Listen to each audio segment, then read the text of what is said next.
Hello and welcome back everyone to another tutorial where I'm going to show you how you can download and install the latest Call of Duty 6 game on your PC. So let's get started right away. First of all, open up the Steam application and then log into your account if you haven't done so already. After logging in, you will end up within the store page. Now from the store page, just click on the search box and type in Call of Duty Black Ops 6.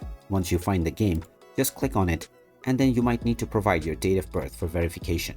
After doing so, you can watch the game trailer and also the reviews.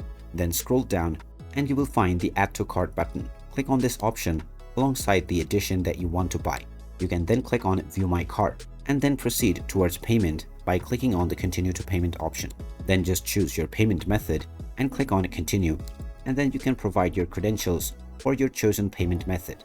After logging in and verifying your payment, the game will then be added to your library.